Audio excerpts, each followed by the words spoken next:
Okay. First off, thank you, Jenny, so much for inviting us to speak again. It's a wonderful group, and hopefully it's good exposure for our tools. And I know that last time we talked about the Allele registry, we got some fantastic feedback. So again, we're looking forward to the same interaction with this group, and hopefully we can shed some light on some of our efforts that we've been working on to support variant curation. And so, yeah, so again, so my name is Kevin Riehle, so I'm Baylor College of Medicine, and also we'll be speaking at the last part of the talk will be Preston from Stanford. Okay, so an overview, what I'd like to talk about today, along with Christine, is an introduction of, where we are, how we envision these tools interacting with ClinGen, the role of ClinGen itself, the connectivity of these individual tools. And then I would like to do an overview, solution, and live demo if there's time, but probably just go through the screenshots of the evidence repository, also known as the ERepo, and to talk about evidence dissemination. I'd also like to talk about the CSpec, which is a criteria specification registry, talk about the use and the migration plans, the linked data hub, also known as the LDH, so existing and planning external databases for integration, and as well as integration with variant prioritization. And then finally, Christine will be talking about variant prioritization, background overview, and future deployment, and followed by the acknowledgements. So starting at a higher level, we try to phrase some of the development of these tools in terms of some of the questions that people are asking, and then how we're actually going about answering these questions, using the backend technology. And so often for people say, so can I see the curated evidence that exists for variant interpretation? And what about the curation of genes? Is there a way to know when the curated evidence changes, and what does that mean downstream? Is there a single service that aggregates data from third-party databases in a standardized format for variant curation and prioritization? And I also see so many different identifiers and ways to represent the same variant. How do I know if we're talking about the same thing at the very beginning? And so defining the problem in terms of ClinGen is, at the beginning, NIH developed the Clinical Genome Research Program, ClinGen, to address the growing needs, enabling clinical testing labs, researchers, patients, and providers to share data associated with systematic implementation of standards for clinically relevant genome variation. So this involves such things as genetic test reporting, variant classification, and data exchange. As you see here on the left-hand side, so this is the interaction of some of these tools. And so we have these three different aims that we're focused on. The aggregate aim, which where the Allele registry and linked data hub exists. This curation aim, which we'll be talking about today, was where Variant Curation Interface, and one of the functions was variant prioritization, as well as the CSpec reside, and dissemination is evidence repository. And so in terms of what we want to get across in terms of variant curation and variant prioritization is mainly within this ClinGen's critical question of variant pathogenicity. So the goal of what we like to get across and the problems that we're working on solving is the interoperability of these tools within the ClinGen data ecosystem to support variant curation. So before curation, we see the registration of variants, starting the ClinGen Allele registry, the linking of data describing those variants from external databases within the linked data hub, the storage of the criteria specifications from variant curation expert panels, also known as VCEPs, within the registry of CSpec. During curation involved the variant curation interface, and after curation is making curated evidence accessible to the public via the evidence repository. So supporting variant prioritization, the goal, we aim to support variant prioritization, which is a function of variant curation within the VCI by providing additional variant level data. And so some variant identification steps is meeting some sort of criteria such as BA1 or BS1, loss of function of gene, VCI interpretation, and the list goes on. So this is the envisioned workflow of the ClinGen data ecosystem. And hat tip to Larry Babb for putting this high level diagram together. So I know this is a very busy diagram and there's a lot of links. But what I'd like to do is talk about these three different aspects of evidence aggregation, the curation tools and supporting infrastructure, and then followed by knowledge dissemination. But what I'd like to cover today is a subset of these, so we're not going to get through everything, of course. So the other items here that we've highlighted are these tools, and we'd like to let you know how they interoperate with one another and how variant curation is actually impacted and supplemented by these tools. So starting at more of a fundamental unit with the Allele registry, we can think about when we described this and talked about this at the Biocurator working group call in January, is this essentially allowing us to name a variant that may have an effect, a genomic effect or a transcript effect. And so we're basically asserting that for this given canonical allele identifier, CA321211, is that all of these genomic effects and transcript effects can be assigned a single label. And if you recall, and if you attended the January call, we described that you can also get to this point of registering these alleles, these canonical alleles, via two approaches, the C dot and the P dot, by describing the, the coding change or the protein change within a gene. So the next step, the next level up in terms of supporting variant curation is having additional data that can allow these curators to determine if they would like to aggregate and curate on certain subsets of genes, certain subsets of variants. And so this is where the linked data hub comes into play. And so you can see that we can expand the information we have beyond this genomic and transcript level amount of data to additional data sets. Some of the examples are ClinVar, dbSNP, MyVariant, and Nomad. And just giving you a brief overview of what this looks like, if you're looking at the allele registry, starting with your canonical identifier, this is where these link outs exist. And then below that, you have your genomic and transcript expressions.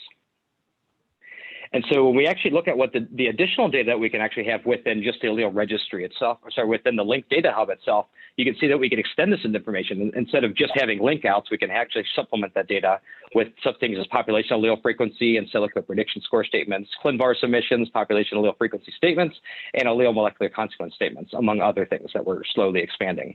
And trying to get this idea while we're building up this fundamental step is, again, you see that this canonical allele identifier here is our subject, and we can actually build information on top of this.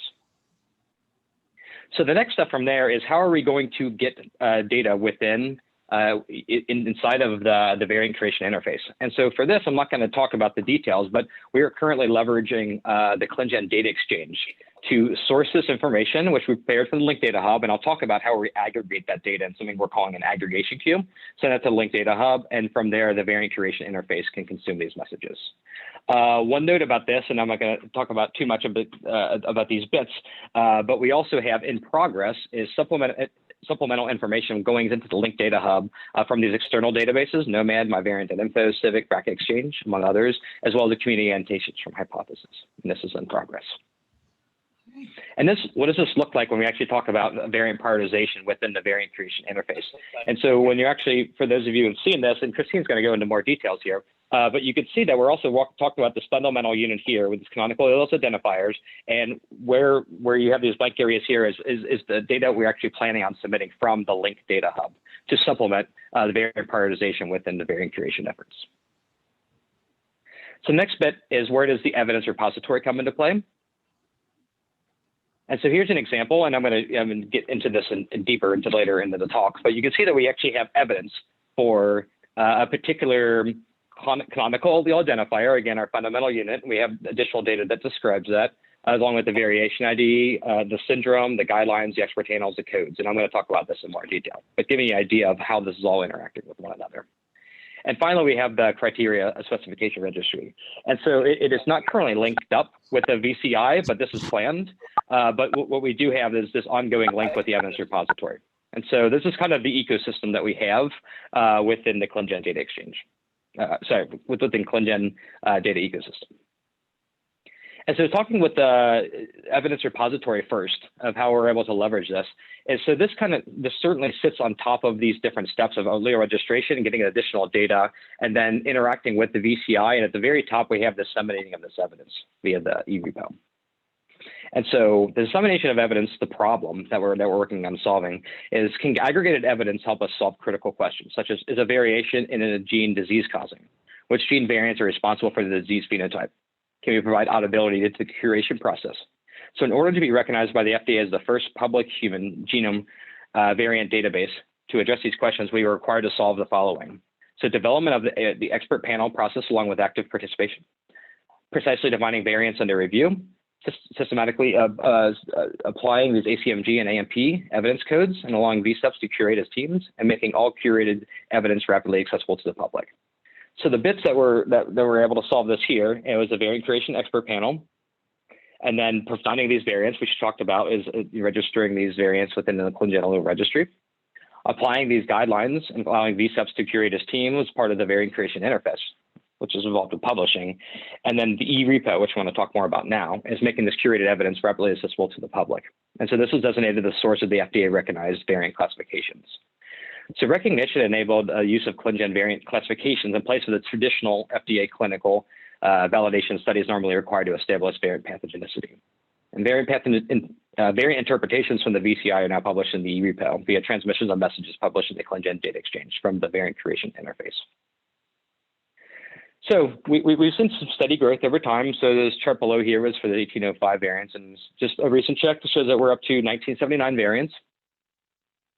And this is what it looks like when you go to the ERepo. So you're greeted at the very beginning with this banner, and then you have three choices. So you can actually browse by gene, you can browse by expert panel, and browse by condition.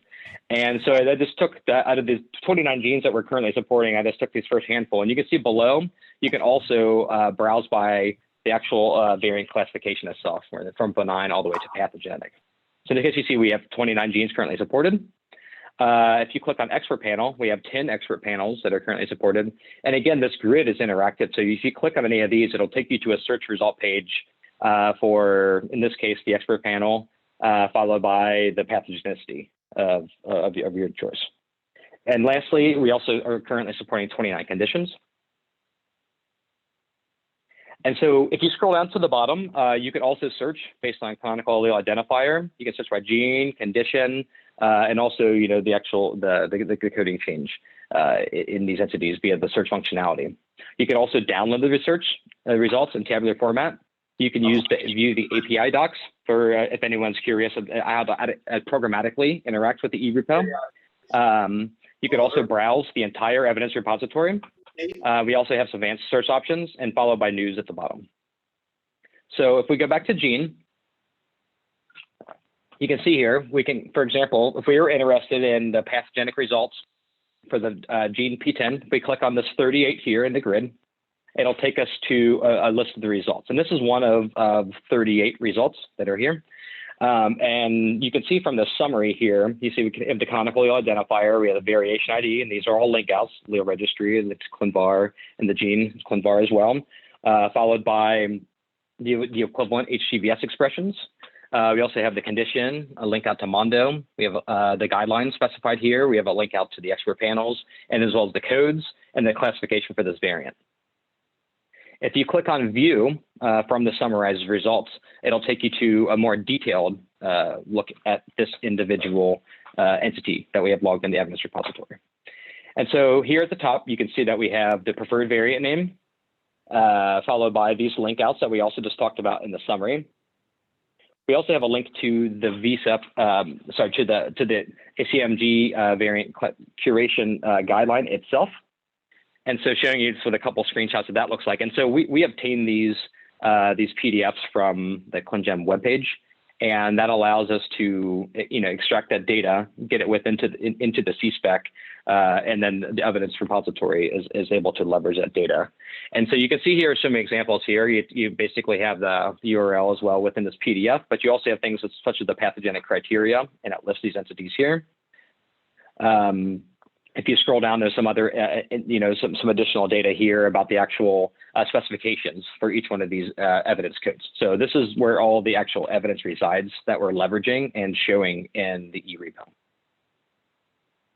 So we also have, for people who want to programmatically access this data or store it or save it, and we have this link to the CEPIO compliant JSON link data document. And a couple of very brief examples of what you can get from this. So we have this unique identifier, the top, with this ID. We also have the type. We have the context, which is a URL you can click to see what the context of these entities are, and the metadata associated with this. From there, we also have the breakdown of the variant itself, the related contextual allele. And if you scroll down a little bit, you have additional metadata. And all of these things are basically what we show on the URL as well, the UI, the condition, the statement outcome, the assertion method, and the evidence line, and things like that. And this is available on each one of the specific pages for the evidence. So if you scroll down a little bit further on the individual pages, you also see the classification we have, the met criteria codes, as well as the unmet criteria codes, the expert panel, and the evidence links. And also, we somewhat recently, we provided link outs to the expert panels. So if people can click on these, actually can go to the expert panels that are doing all of the heavy lifting, that are actually doing all of the work that we're actually able to leverage here downstream. And so a little bit further down that page, you can see the evidence breakdown here, the gene, followed by the actual description here. And then some additional information for the MET criteria code, along with the comments from the individuals that actually did the curation itself. And when applicable, we also have a link out to the PubMed entity. So for the ERepo, so the current utilization and plans moving forward. So so for curation utilization, currently has the storage of the publicly accessible variant curation classification evidence, and some upcoming work and changes that are going to be happening over the coming week and months is adding a date field to the API, so people can actually see the most recent published for evidence. Updating the color palette to match the ClinGen website, so that we're actually in sync and everyone can get used to the same type of colors, designating the same type of classifications. Adding search parameters to appear at the top of the search result page. So when people are actually looking at a page, they'll know what the context is each time they're there. It's also part of the URL itself, but it would be nicer to see what you're actually looking at. Providing a summary grid in sorted order, make it a little bit easier to get you what you want quicker. Verifying the metrics with the VCI, making sure that everything is in harmony, and also migration to start using CSpec as a reasoner engine. So a couple slides about the criteria specification registry. So the CSpec registry is a centralized database designed for the management and maintenance of criteria specifications that are owned by multiple variant curation expert panels. And so the ERepo started using the CSpec for the first 9 approved specifications, late 2020. And the data model was refactored recently to support specifications of more than one gene or a class of genes that variant curation expert panels are working with. Also, so going forward, some of the plans, and we're going to have a lot more information on this going forward over the coming months, is we actually see the evolution of CSpec being from the background to actually being interactive in the foreground by producing the CSpec registry UI editor. And this will allow VSEP affiliated members who have appropriate roles and permissions to create either new specifications, and they can either start with a newly filled in template or something with previously existing specifications, like starting with ACMG recommendations, for example, and editing from there. Editing an existing specification, or releasing a specification or update to the public. And then we also have planned VCI integration for the CSpec, is to display a specification text of each VSEP and determine which criteria codes to apply.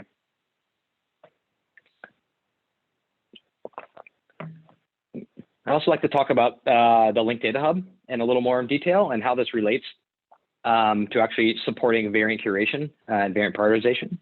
So Link Data Hub, and so it aims to be software infrastructure like PubMed for gene and variant knowledge.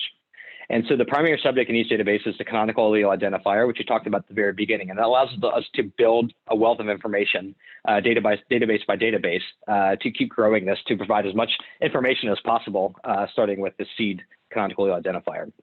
And this is essentially facilitate linking of data and evidence. And so in terms of the VCI integration, is producing this low-level variant data to the VCI. So this involves permanent reference for inclusion as supporting evidence and variant interpretation. It's tracking of the provenance of who did it and when they did it, the standardization of data, and development support for versioning of evidence. And the major impact of this is changes may trigger a reevaluation alert or some downstream entity that's listening for things that may change that actually might change the classification of either a single variant or set of variants or something that involved with an entire gene set. So the LDH relationship with the allele registry and the evidence repository is in this middle part here, as after allele registration, but linking to external sources and then excerpting those additional data elements in which to serve up to the VCI. And so briefly, just want to talk about the different uses of the LDH. And this is very technical, and this isn't applicable, but the main point here is that we have these different ways of getting data into the LDH, and we have different ways of getting data out of the LDH. And so here in this TL, we basically, what I just want to talk about the aggregation queue is basically messages constructed for downstream tools such as the VCI. And so what we can do is start with our Link Data Hub data documents in the middle, and then additionally get other bits of information from external databases on the fly for producing a document in which we can actually send to the ClinGen Data Exchange and onwards to the VCI. So this is one of those methods.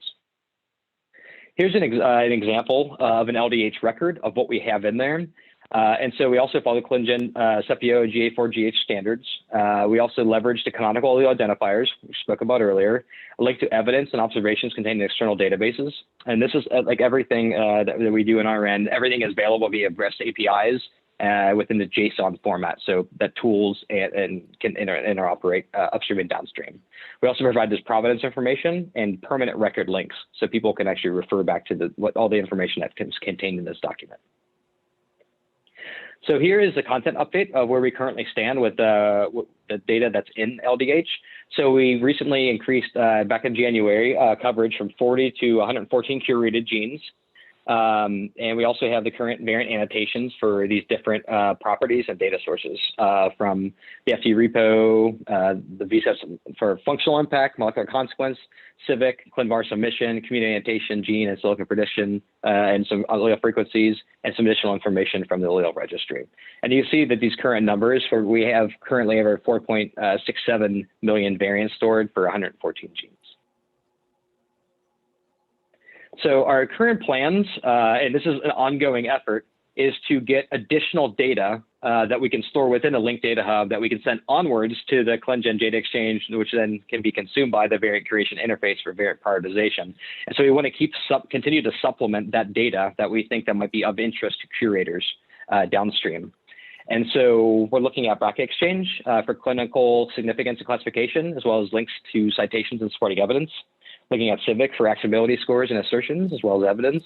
LOVED for link out to the LOVED entity itself. And we're potentially going to include some gated information, but this is an ongoing conversation with LOVED, as well as maybe DB for score sets and experiment sets, and MSeqDR for genomic and enhanced annotations and consequence. So we have some initial data in for CIVIC, but the next wave of data is basically going to have the other half of the data that we think will be interest downstream. And you can see that we're starting to get there. We have a first pass, and we're working to get the rest of this data ingested to the LDH. We want to thank all of our partners, and this is just such it's a lot of work back and forth for them to assist us and able to obtain this data. And so we're looking forward to continue to work with them, and really looking forward to actually having that data integrated within the LDH for consumption by other tools. And so I wanted to show an example of what it looks like for CIVIC, and then people can kind of think about how we would kind of structure this for other data. But the main points here is you can basically see that we're also still working with this entity ID. So we're starting with a canonical identifier, and then from there, we're actually able to expand that information and link that data from the disease, the rating, description, and evidence levels and clinical significance. And we want to be able to do this and other data from CIVIC and other databases downstream. So a quick note about how we're actually contributing the content downstream. So right now, we're currently in this red stage here is by having structured data to fit within existing LDH entity types, part of the ingestion queue. So new LDH entity types can be created for new structured data by desired. So this is what we're doing with these groups, is figuring out what we have to change on our end to be able to get their data within the LDH and linked, and then guided by database owners in the VSEP direction. So our stage 2 is actually wanting to leverage, the data, the scripts and pipelines that we're working on in the stage one, to allow other people to contribute data as necessary. So we're kind of doing these first, 4 or 5 as a pilot, and then from there we want to actually open up these tools to the outside and allow people to contribute data to be able to say whatever they would like to about, canonical allele identifiers, ClinVar identifiers, gene identifiers, things like that. So how we're seeing this is going to link up with supporting variant prioritization. So right now we're transitioning from this alpha to beta testing stage to complete this data model. And so for our data source, so we have these entities that we're currently working on creating via our dissemination queue, the gene symbol from HGNC, the ClinVar variant ID, the canonical allele ID, DB SNP, variant title, interpretation data, interpretation details, the ClinVar preferred title. So this is currently an internal algorithm, basically to supplement the ClinVar preferred title, is in which we have a series of steps, and we're working on this with Stanford on identifying a preferred title that we can actually showcase within the allele registry, within the linked data hub, and then disseminate downstream, from other things that are also used in the linked data hub. Also, the canonical RefSeq transcript from Ensemble, the main select from NCBI, molecular consequence from Ensemble, genomic HGVS from the allele registry, transcript HUVS allele registry, protein effects allele registry, the population allele frequency statements from Nomad and what we don't have in the linked data hub, the Revel score from MyVariant.info, and some things are currently stored in linked data hub, and the population allele frequency from NODAD in the linked data hub. And so where all this culminates to is basically us getting all this data, storing it within the allele registry in association with the canonical allele, and being able to serve this up to the VCI via the ClinGen data exchange. That'll allow them to actually showcase this data within their variant prioritization functionality and allow curators additional information that they wouldn't have had otherwise. Okay. And I'll kick this over to Christine. Thanks so much, Kevin. So as I think everyone can see, there's a ton of work going on, a lot of infrastructure being built. And so we're really excited to show you some of the utility for the curators within the Variant Curation Interface that'll be available soon related to just one of these tools, the Linked Data Hub, which is, we're calling it the Variant Prioritization feature of the VCI. Next slide, please, Kevin. Great. And I just wanted to give everyone a little background. Some of you may be familiar with this tool, but because it's been, conceptually it's been around for a while, but just to make sure we're on the same page. So this was actually initially built in 2018. It was a proof of concept prototype that was built. But the idea was there was a request from ClinGen expert panels to be able to define, upload, and prioritize a set of variants for seamless curation within ClinGen's Variant Curation Interface. And so from that request and a number of planning and various other meetings and discussions of specifications came this proof of concept tool. And we're really excited to announce that we have continued development and we're expecting a production version to be launched very soon. We're going to launch it as a beta, but it will be in the production version. It will be an integrated feature in the production version of the VCI. And this is going to be heavily leveraging data from the Linked Data Hub, which Kevin, I think very nicely talked about pretty extensively earlier. And I just want to mention that as part of the VCI, the variant prioritization is available for use to the entire genomics community to support users in identifying variants of interest to them. Next slide, please. So I'm just going to now show some screenshots of what this is going to look like when we do the launch, and then I'll talk a little bit about our development plans. So when we launch, it will be a new tool within the curation interfaces. So for those of you who have a VCI or GCI login, you're going to see next to the new variant curation and new gene curation, a new button shown here in red, which will be labeled variant prioritization. So that's how you'll access the new feature. Next slide, please. Once you go into the variant prioritization, you're going to have a couple of options. When we launch, we're going to support two different things. The first will be going back to a saved search. And I'll talk a lot more about searches for the remainder of my time. But the second thing will be you can search based on a gene name. That's eventually we hope to expand the search options, but we're going to start with gene names because we're going to be increasing the content by gene. So and I'll talk more about that also in a few slides. If you're starting a new search, you could enter your gene name and then as you can see by the number 3, click search. Next slide, please. So once you've started your search, you'll then go into kind of the nuts and bolts of the tool, of the feature, excuse me. And you'll see at the top your search terms, whatever those happen to be they, in this case, a gene like PAH, or if you are reloading another search term, you'll see that as well. And you can also save your searches. And so you can go back to them later. The number 1 that you can see here is related to kind of the control section of the VP. So this is where you can set your filters, which I'll talk a little bit more about in a few slides, which control what you're shown. And you can also control your columns, which control the output that you get for the variants that meet your filters.